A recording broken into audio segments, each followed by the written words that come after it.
Aujourd'hui, pour parler de la posture correcte pour une bonne pratique de yoga, de méditation, c'est une posture qui peut nécessiter un petit peu de temps avant qu'elle soit confortable.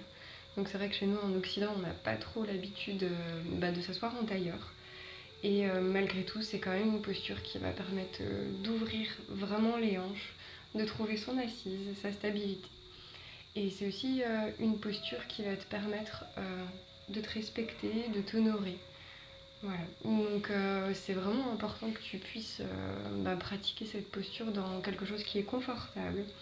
Donc c'est vrai que n'hésite pas à utiliser des briques de yoga, des coussins, des couvertures, des dictionnaires, peu importe ce que tu vas trouver chez toi, dans le but vraiment de surélever en fait ton bassin, dans le but de lâcher les genoux et de pouvoir effectivement être assis confortablement. Si c'est vraiment trop compliqué pour toi, n'hésite pas aussi à le pratiquer sur une chaise. Donc vraiment venir t'asseoir au fond de la chaise. Si tes pieds ne touchent pas le sol, pareil, mets des petites cales pour que tes pieds reposent sur quelque chose. Et trouve vraiment cet alignement entre ta tête, tes cervicales, ta colonne vertébrale et ton bassin. Je te montre juste sur le tapis les petites choses qu'on peut voir au début et comment essayer d'y remédier.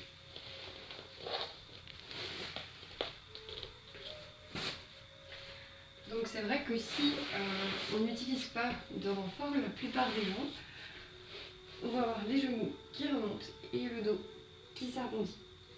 Donc nous vraiment ce qu'on cherche, c'est justement à ce que les genoux soient complètement relâchés, trouver un alignement colonne vertébrale et cervicale. Et c'est vrai que dès qu'on va rajouter quelque chose, remonter en fait le bassin, c'est assez magique. Les genoux descendent automatiquement. Et là c'est pareil, si tes genoux ne touchent pas le sol, pareil, viens caler pour sentir vraiment que tes jambes sont complètement relâchées. Tu peux déplacer une fesse puis l'autre. Ça permet vraiment de venir s'asseoir sur les petits os au niveau des fesses. Mettre le poids du corps légèrement vers l'arrière pour la gravité. Essayer de détendre tes épaules et de les ouvrir. Trouver l'alignement avec la tête. Rentrer légèrement le menton. Imagine qu'il y a un fil qui te tire jusqu'en haut. Et après au niveau des bras, c'est à toi de voir. Soit tu peux les mettre vraiment proches de ton bassin, les éloigner, paume de main ouverte, fermée. C'est vraiment à toi de trouver en fait la posture dans laquelle tu es la plus confortable.